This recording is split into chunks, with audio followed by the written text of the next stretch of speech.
I'm gonna click record. And tell me who are the people you want to shout out this morning? Who do you want to start with? Who has been living it up? And by living it up, I mean they are showing grit and they are getting results, or maybe they are acting like leaders, or maybe they're wealth building. Perhaps teamwork is like their superpower. Maybe it's humility. Put your hand up or speak up. All right, Casey Carlson, I see you. Yeah, I'd like to shout out Joseph Madrid here in the Austin team.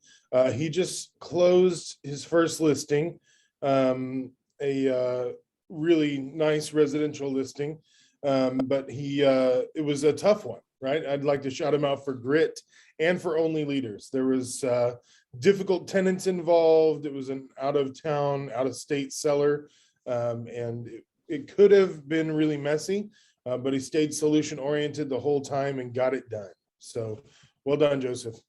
I love that. Awesome. Sarissa, I see your hand. Hello. There you are. Yes. I just want to shout out to our virtual assistants, May and Jeremy and Jessa. Literally, like, y'all. I mean, we've had VAs in the past. These girls are like the best in the world. And everything from just so on top of it with our pending management, our listing management, just assistants in general, so willing to take on additional things to help the team. Just like their heart for serving is just so big. And I am just blown away with their talent. I wish we had a million of them. And so I just want to thank them for how much they love on us, even from afar. And so that's that. And then I don't know if she's on here just yet, but I also want to shout out to Alexa. She has taken 2 listings this past week, and oh my gosh, every time I say Alexa, freaking Amazon Alexa over there starts talking back to me. Anyway, I thought we renamed her. I'm like, yes, God. Anyways, so I want to shout out to Alexa because the listing that he promised to sign today. So we still got that going on, but it's been like 3 months in the making, and she has just been determined to follow up. And finally, she sent over something yesterday, which was our team got, a lot of you voted for the best in DFW thing. And she sent that over and she's like, I think that really sealed the deal. And anyways, just shout out to Alexa for the grit and the determination and all of the things to keep pushing forward, even in the face of like not feeling like you're winning. So she's winning, right, guys. She winning. I love that. Anybody else have any shout outs that they want to share this morning for their peeps, teammates? I got some if you don't. As you're thinking about it, just raise your hand so I can see you. There's a little thing you can click on participants and it says raise hand. I want to shout out in Dallas, Jen and Allie, I want to shout them out for teamwork. They had a really, if you don't follow them on Instagram, follow them on Instagram. They're doing some cute stuff, and they have one where they did it together. And it was a cute little video, cute little TikTok. I got like a lot out of it. And I think it's brave. I think it's brave to put yourself out there. I think it's brave to ask for help. I think that's really great. I want to give a shout out to Daniel Weiser for the value of grit. Daniel Weiser, he penned his 3rd deal with 1 Brivity lead. And he got this Brivity lead in December of last year while he had COVID and he was in bed, and he still converted the lead. Guys, Brivity leads are where it's at. This guy's a stock broker like in New York. So like the leads are as good as you make them, right? So I love that for grit. For wealth building, I want to shout out Amanda and Spencer, who bought a new house and they're keeping their old house as a rental. And I think they have several rentals now. So I love seeing that. And then I want to give a couple shout outs for results. Shout out to Alicia and Andrew, who hit 300,000 GCI so far this year. Amanda and London, who hit 300,000 GCI so far this year. Jonathan Hand, who hit 400,000 GCI this year. Maria and Ashley, who hit 500,000 GCI so far this year. We're getting into big numbers, and it's really cool. So wanted to give a couple shout outs for results, for teamwork, for grit, for wealth, all the fun stuff. Really cool. Okay, I don't see any more hands. Let's go into what our Texas stats are. So let's see how we're doing as a whole. I see Casey, did you raise your hand? Oh, no, he did not raise his hand. Put it down, sorry. Woo, woo. Oh man, I don't want to miss anybody, especially with shout outs. All right, let's see what we've got here. So let me share my screen and let's go into presentation mode and let's see where we were last year. So as you guys know, this chart is awesome because it shows us where we were last year this time, where we are this year at this time, what that change looked like year over year, and what our change was from last week. So last year we had 57 agents, now we have 96 agents. We added 3 last week. Congrats, whoever you are, welcome to the company. This is the greatest place on earth. We are biased, but we believe it 1,000%. We have 13 people in launch right now, so that's exciting. The next top agents, Gary Keller always says the next top agent isn't even real estate yet. So it's really exciting to see how much we can do together. Listings, we had 89 this time last year. We have 83 this year. That means we're down 7% from last year. And we actually went down last week from how many listings we had last week. We went down by 4 listings. So Jen Velarde and everybody else is going on listing appointments today. Go get them. We do need them. Buyer reps last year were 292. Now we're at 400. That's a big O number. We're up 37% in buyer reps. We got 3 more buyer reps than we had last week. So that's cool. Pending contracts, we went from 215 to 223. Not a big increase, but man, I'll take it right now. 4% increase. We did have 15 less pendings. You know why? Because it's the end of the month and you guys close stuff out. So we got to go get more. Never stops. Good news is when you do get more, it's a nice price point. We're averaging $410,000 across all of our teams here. Pretty great. Closed units 503 last year, 850 this year. So we're up 69% in closed units. We had 33 closings this week. So, that's a lot of closing. Closed volume 160 million last year, 316 now. That means we're up 98% in closed volume. You guys closed $11 million just in the last week. Our average price point on closings was 372. Very nice. GCI, guys, this is where it's at. 4.22 compared to 8.74 right now. We're up 107%, you guys. Average commission rate, I want to applaud you. High five, 2.77. A lot of places in the country are seeing 2.1. You guys are your skill set is good at 2.77% average commission rate per side. Agent income, this is my favorite part. Just last week alone, you guys made over 150,000. Year to date, you guys are up 2.26 million. So we paid more than 2.26 million more than last year, which is really, really cool. I love that. So I have a question for you guys. Who knows Gary Keller? Who can tell me who Gary Keller is and why he's important? He's the co-founder of Keller Williams. Brandon, if I had $100,000, I would have betted on you that you would have been the one who said it. I mean, this morning, as I was getting ready, I was I'm going to ask this question. I bet you, and my money would have been on Brandon or it would have been on Jordan. One of you two would have been the ones who said it. He is the co-founder of Keller Williams. He is the everything of Keller Williams. He's actually why we're all here, right? Because we're all part of Keller Williams.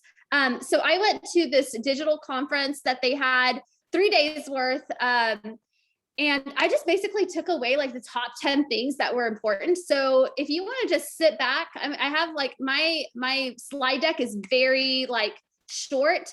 What I'm going to do is I'm going to go over 3 points, stop and ask for any questions or ahas. Going to go 3 more questions, ahas, and then do the last 4, and then we're done. So just sit back, buckle up. get notes. I don't know, whatever you feel comfortable with. Get ready, drink your coffee, ignore me. I mean, whatever floats your boat this morning. So let's get started. And I am, what would be great is if we could get started and I actually had my notes printed. Wouldn't that be awesome? Because I probably can't do I don't even have the slide deck. It's all good. So we will just do what we always do, is make it work. Hold on, let me get to here. Did anybody do mega camp this year?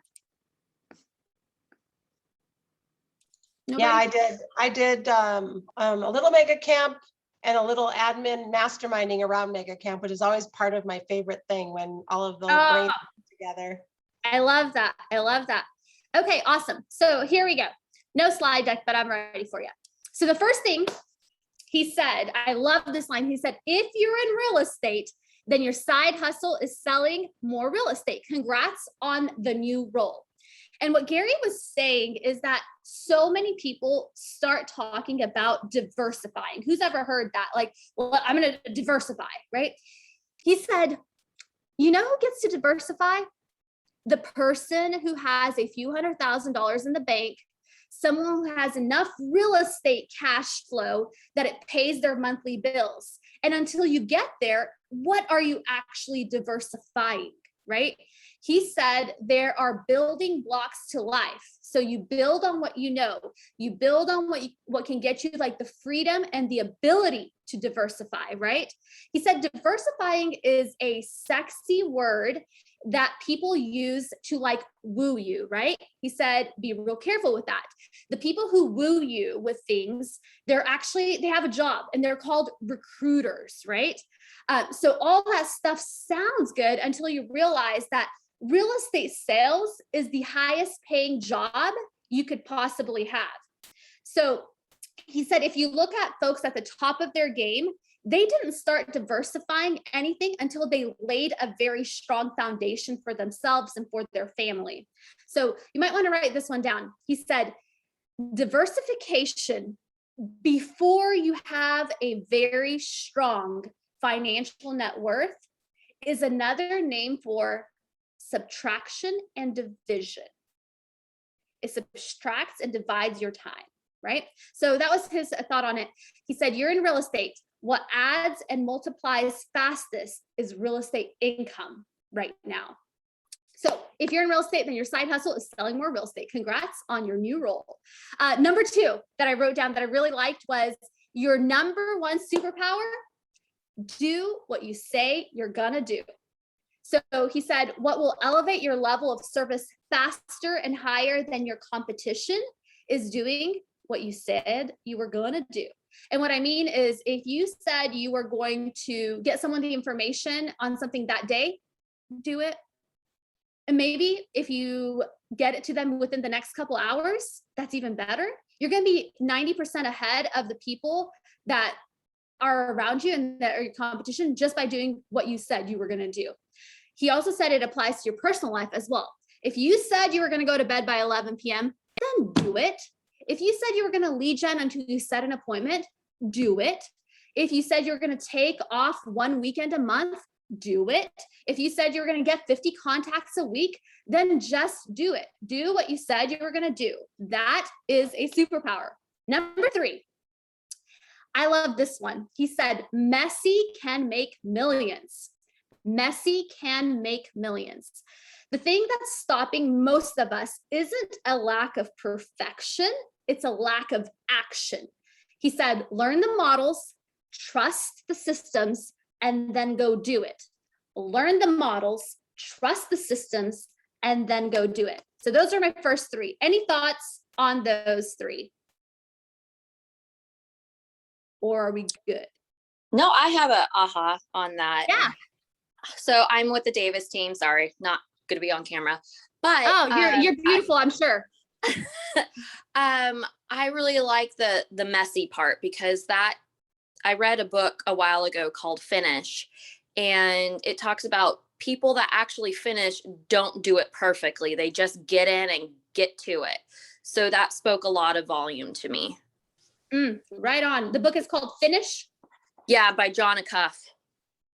Oh, he's a good author too. Okay, Yeah. awesome. Thanks for that. Love it. Okay, anybody else or are we good? Yeah, I like the Oh, idea thank you. around diversification. Mm. It's interesting because, and I'm guilty of this, but sometimes it's easy to get either bored or tired of the monotony or whatever it is, doing the right things that are going to produce the results, and trying to think of some other paths, right? Some other squirrels, side hustle, maybe a business. I'm going to be an influencer now and sell cakes on Instagram or whatever, right? No offense if you guys do any of that. But I like the premise that it's totally cool in the right order. And Ben says that, right? Success happens when priorities happen in the right order. And in our industry, I think it's really easy to get sidetracked and see some shiny object and think like, oh, okay, yeah, I want that business too. But if you're not profitable and you don't have the financial kind of backing or savings or preparation for that, it could end up being, like you said, subtraction and division. I think those were the two words you used. Yeah. Kudos to Gary Keller who said it. I just feel like I regurgitate pretty well. Okay. Cool. All right, I'll go on with the next ones if you guys are ready. Okay, so number 4506 is coming up. So my fourth one was one from Sarah Reynolds. So Sarah Reynolds is an agent who is doing, guys, 25 million in GCI this year. She and her team will sell over 1,500 homes this year in just 4 locations. So she's not like in 50 million locations, she's in 4. She made a really important point. She said, are you driven to grow or are you driven to excel? Are you driven to grow or are you driven to excel? When I heard that, I let it sit a minute. Are you driven to grow or are you driven to excel? She said, driven to excel. She and Gary were having this conversation. So this was a conversation between them. She said, driven to excel is a commitment to the long term. The conversation was around, we know that 86% of realtors are out there. And in the first 2 years, they're out of the business. And we know 96% of all realtors are out of the business by year 10. They were saying that when you're driven to excel, you become a legend. And it's not because you're better. It's not because you're smarter. You might have better hair. I don't know. You might be skinnier, but that really doesn't matter because at the end of the day, it's because you have your mind right. That this is a career. It's not just a good month. It's not about it being a good year. It's a career, and you make good decisions daily in your lead gen, in your lead follow-up, in your service level to be able to build that great career. They said that people who are driven to grow often do things with high intensity at first, and then they fizzle out. Or they get a lot of momentum going, and then they get busy and they stop doing the things that needed to happen in order to succeed long-term. So he also said people driven to grow also have like a need to look good. I thought that was interesting. And then he said, he contrasted that with people who are driven to excel are looking at the long-term picture to be the best they can, not to look the best they can, to be the best they can. He said they execute, they focus on being consistent, not because it becomes like natural to them, but because they care about doing their best. So that was driven to grow or driven to excel.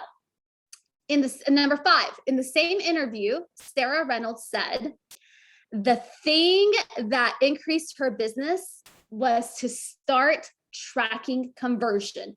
And a lot of you, I'm going to lose a lot of you right now because you're like, oh, I don't want to talk about conversion. Let me just tell you what she said and where she started. She said, you can have a predictable business if you know your conversion rates. She said, you can build $1 million business on a 12% conversion rate. And I'm sharing that because when she first started tracking her team's conversion, that's how low it was for her team. 12%. I hope she never watches this and like hears me like dogging on this. 12% is really low, guys. Like all you guys have a higher conversion rate than 12%. So building a business on 12% conversion rate is really hard. So you got to level up and you got to get your conversion rate to an appropriate level. Here's the big thing. She said you should live at the top of the funnel. You should know your dials, your contacts, your appointments set, appointments held, clients signed, clients closed. Because she said, if you're looking for control, and all of us, I know you guys like control. That's where you want to have control. If you know your conversion rates, you can predict your business and you get to be in control. Otherwise, you are completely out of control, right? And so Gary asked her, why don't people do that? Why don't they like tracking? Why do they fight it? And she said one word that like just struck me. She said the word fear. Fear. She said, it can be awful to see that you're not as good as you think you are. Knowing your numbers forces you to actually get real. And when you get real, it can be a little uncomfortable for a lot of people. So she said, she looks at the data like this, and you might want to write this part down. Data is informational, not judgmental. Data is informational, not judgmental. And when she looked at it that way, her business and her life took off. It was awkward at first to see that her conversion numbers were 12% because it's really bad. And now they're 80%. To tag onto that, Gary said that the number that matters the most is your listing conversion. Here's what he said. He said, look at Zillow, look at Open Door. They all want to be in the listing business, guys. They're not trying to find the next buyer. That's the stuff they sell to us, right? They're trying to be in the listing business. They know that if they control the listing, they control the market. That's why they're out spending everyone else in the market right now to get listings. So you need to control the market. He said to write this down. Do you want job security? Know your listing conversion number and then go out and do what it takes to get the number of listings you need. That's job security. Number 6, Gary said, it's hard for you to figure out who's gonna make it and who's not when you're saving everybody. So in this context, I'm talking to everyone in the room who is a leader, anyone who wants to be a leader, anyone who wants to work with someone one day, anyone who wants to have a family, that sort of thing, right? You have to learn how to let people struggle and then coach them up or coach them out. Gary said that saving everyone creates a status quo that is not sustainable. He gave an example that teams all the time think everyone should make it. And the truth is, everyone can make it, but not everyone will make it, right? Because not everyone is ready for the mental and the emotional grind of being an entrepreneur, right? He said coddling people is not the answer. Babysitting people is not the answer. Saving everyone is not the answer. He said everyone knows what the activity level should be, and it's up to them to do it. He said, to put it this way, think of it in a real estate perspective. It's like a seller that you tell to fix up their house, and then they don't do it. Is that your fault? I don't know, maybe. Like, did you give them the resources? Did you give them the tools? Did you give them the reasoning? Did you give them the instruction to do it? And if you did that, high five, you're a great agent. Whether they fix up their house after you share all that with them to maximize their own selling price, you don't control that, right? So the same thing applies with people who get into real estate. If you have a great value proposition and then they don't make it, get over it. Stop making it anybody's fault. So those were 4, 5, and 6. Any ahas, anything that you guys liked, or was it all garbage? So I loved Messy Can Make Millions, but also seeing knowing your conversion and mastering the fear thing, like it's the same thing, right? Like you can't get better and look good at the same time, right? And I think a lot of us were like so afraid of even looking bad to ourselves, right? That we don't dive into that data. But like the second you master that fear of your own opportunities for growth, it's like that's when you can actually start to grow, you know, and like confront that data. I like that. Data is not judgmental. It's good. Right on, right on. Jordan Davis, I saw your hand next. I like your shirt.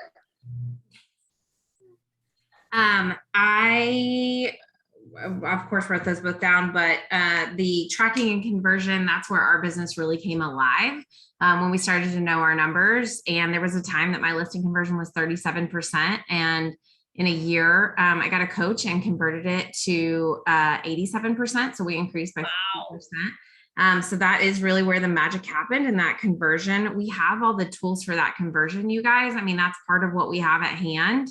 And that's a challenge is all the tools are there for you. Some of them, like we just choose not to use. But all those tools are built into Brevity. They're all built into our pipeline, CTE, all of that. And we can give you that data if you provide the data to start with, which is why our team tracks nurtures, appointments set, kept, taken, closed, all of that is tracked.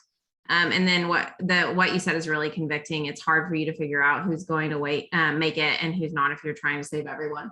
And so I wrote on my board, invest in the motivated, because we talk a lot about investment of our money, a whole lot about investing our money, and we want to get a return on like ROI, right? And so time is also a limited resource that we get to spend what we're going to invest it in. And you are allowed to spend a disproportionate amount of time on the motivated. Dang, that's really good. Invest in the motivated, because that's even like in your Brevity, right? Yeah. Right on. Sellers, buyers. Yeah. Right on. I love that, Jordan. That's a good takeaway. Jen, I saw your hand. Yeah, so I went to start writing notes, and the last time I wrote notes, I think it was on a Chris Suarez partner call, and he talked about this book, You Can't Teach a Kid to Ride a Bike at a Seminar. And he talked about the R versus I theory, like roles versus identity. And he says, we're born without roles, acquire roles as we go through life, constantly measure ourselves via roles, but roles in no way measure our value as human beings. And it went back to just tracking your numbers, and, data is informational and not judgmental. I stopped tracking my numbers I stopped coming to the office, and I had excuses like my ex-husband's next door. I don't want to deal with it. I came up with a million freaking reasons, and I stopped tracking, and I had like zero production. The last 2 weeks I've been tracking. I've been coming to the office every day, and I had 0 nurtures, 0 watches, 0 hots, and now I have 7.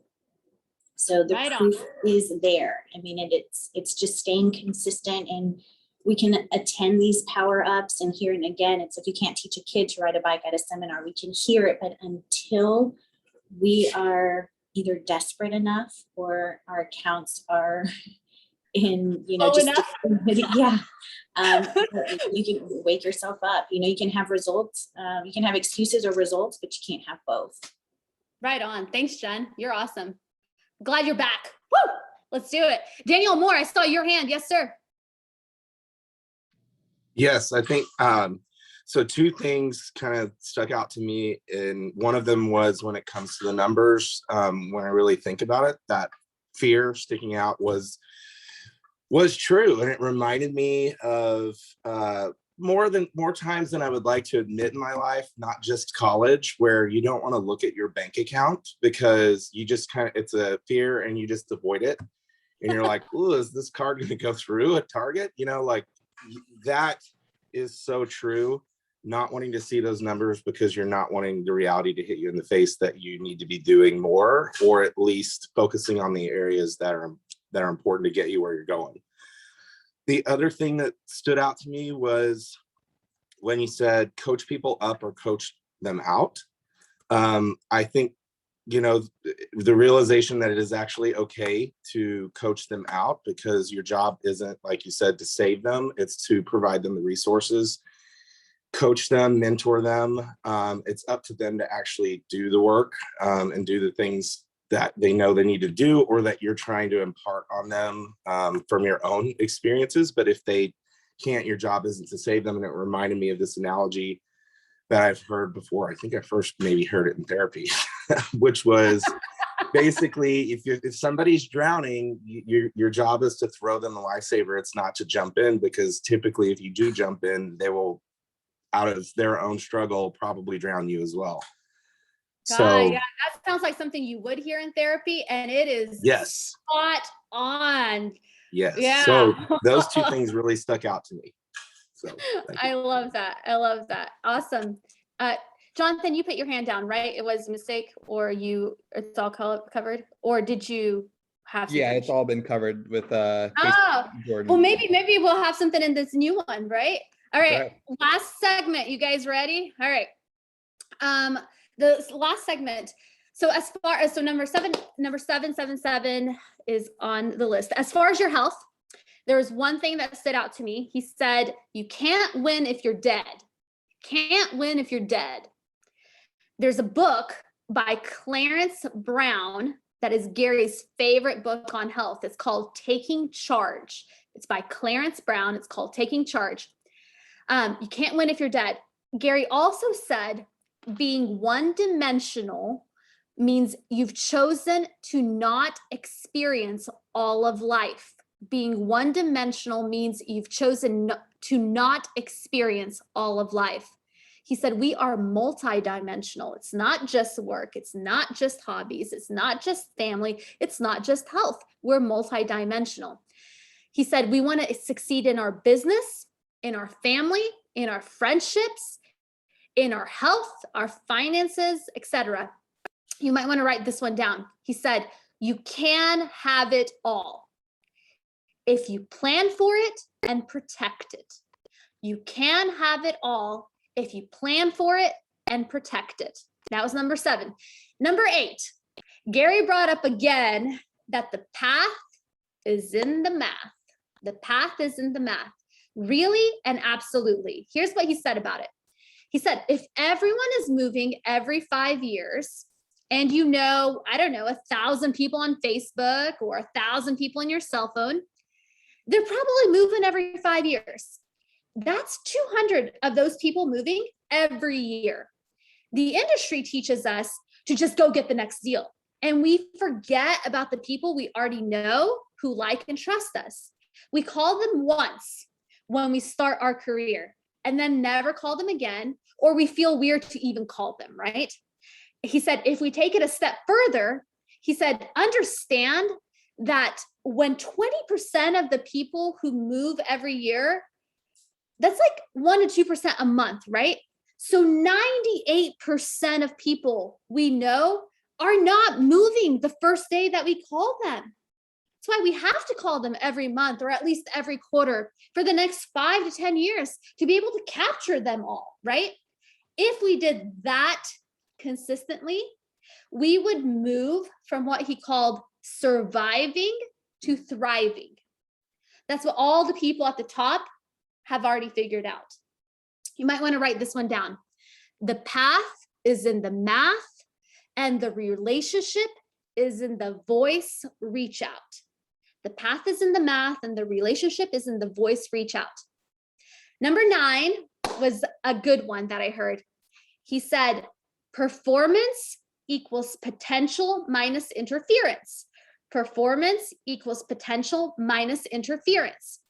He said interference can be situational or self-inflicted. Here's what I mean. We know everyone's potential is high, or you wouldn't have been hired. Sarissa wouldn't have hired you. Laura wouldn't have hired you. Jordan wouldn't have hired you. Tracy wouldn't have hired you, right? You had potential, right? So we already got that part down. So if you're not getting the performance level that you want, the results that you want, what is the interference? Like, what's holding you back? That interference is either mindset or mechanics. Mechanics are like the skills, right? And the mindset is the relationship you have with your own thoughts. So which one is holding you back? They had us during this conference rate us on our performance from 1 to 10. They're like, are you a 1? Are you a 3? Are you a 5 or a 7? Are you a 10? What's getting in your way? What are you gonna do about it? Like Jen said, like, what's it gonna take for you to do something about it? What's gonna make you care enough to do something about it? There was a spoiler alert. He said, boredom is one of the top interferences. Boredom is one of the top interferences. The trick is to develop a high tolerance for boredom in your business. And by doing so, you'll develop a high level of expertise and a bank account full of funds to make your life a lot more fun. He said, write this down. Boredom in business equals a fun life. Boredom in business equals a fun life. Your life doesn't have to be boring. Just keep it real consistent in your business and you get to have a great life. Number 10, last one. Final quote came from Gary Keller. He said, everyone, regardless of which level you are at or which level you aspire to be, uses leverage. He asked, do you make your own clothes? No, of course not. The point he was making was that realtors fight leverage so much. They'll take a listing and hold on to doing everything. They'll pen a deal and hold on to doing everything. They think they can do it faster or better, right? They'll use sticky notes instead of brevity. They'll miss setting a task in brevity and forget to call the lead, right? Leverage of tech is like not at an optimal level because we can do it better, right? People will get momentum and they'll close 36 deals a year and they won't want to give up any money to hire a buyer partner.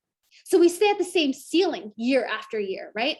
The point he was making was this: no one makes their own clothes. No one builds their own car. No one does stuff alone. So an action item for you to write down: where do you know you need to lay off your control habit?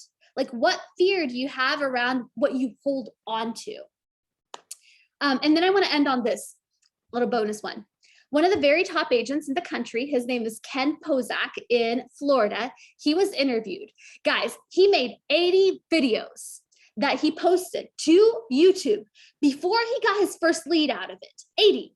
Shayna Motes in Austin did over 100 open houses before she got her first client. That's what consistency looks like. Here's what I see happen. Here's what a lot of people, your teammates, see this happen. We'll circle prospect one time. We'll do like 2 open houses. Maybe we'll post to like social media 3 times. And then we stop. We get deflated because it didn't work. A baby learning to walk doesn't stop the first time they fall down.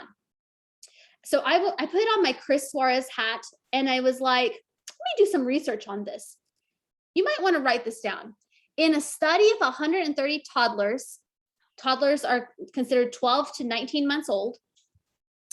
The researchers found that toddlers fell on average 17 times an hour.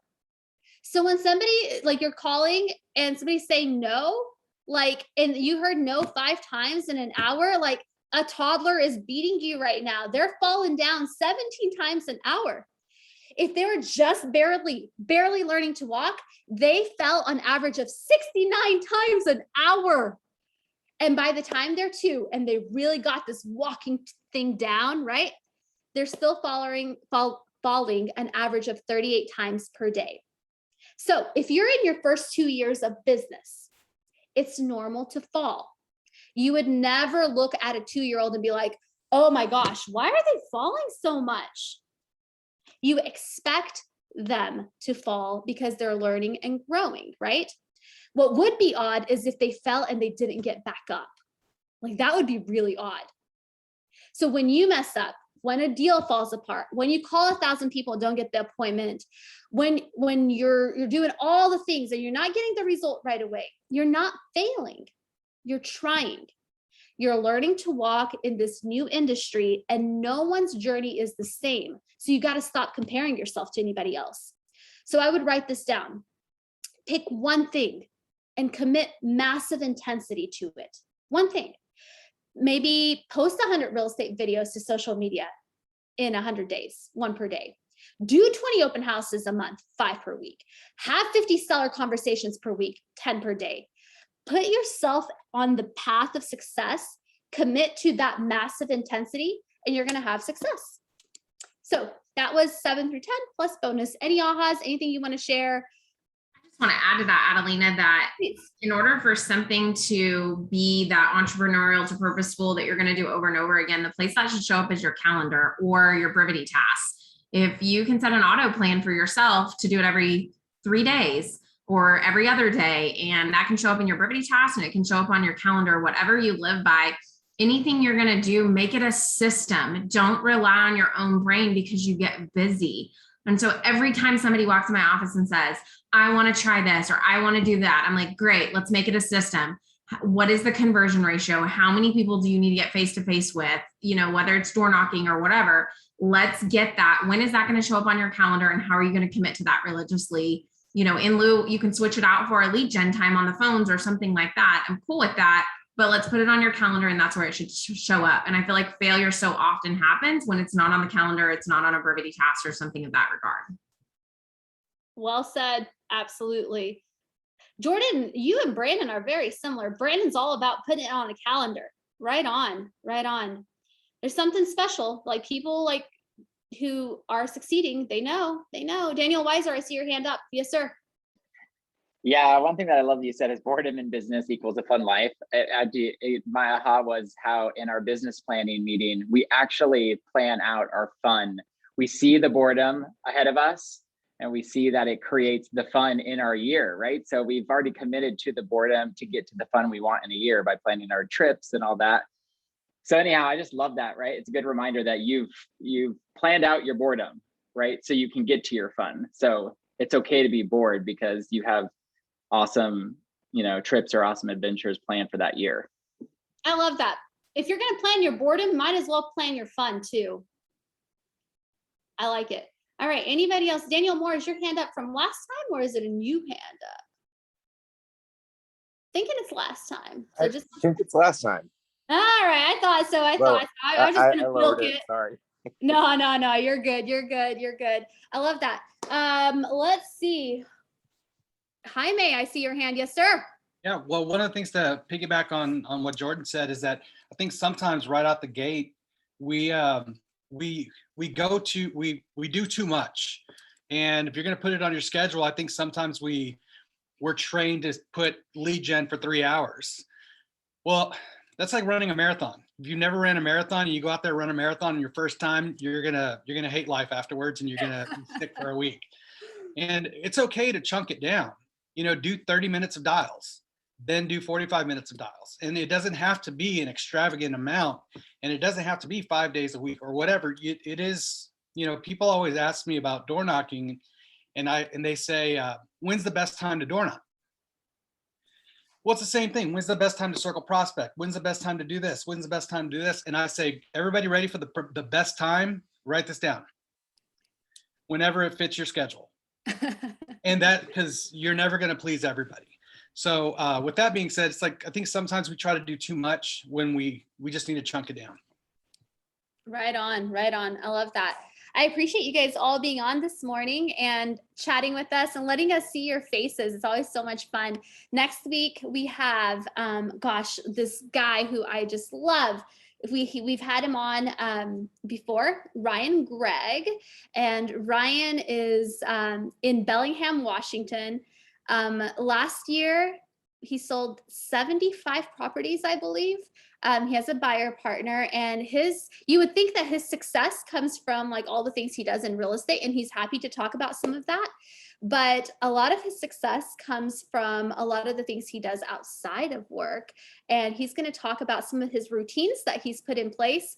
He is a master of these routines. It's not something he just woke up and was like, oh, Adelina, I'm doing this. And I'm like, wow, yeah, I should definitely interview you. Like, I don't want to interview those people that just started 2 weeks ago. I think I want to high five you if you started 2 weeks ago. I want to say, keep walking, keep falling down. It's all good.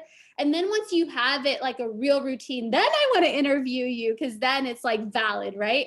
And so I see your guys' smiles. Like, we all know the 2 week, 3 week people, like you should just put my name next to them. I'm queen of that, right?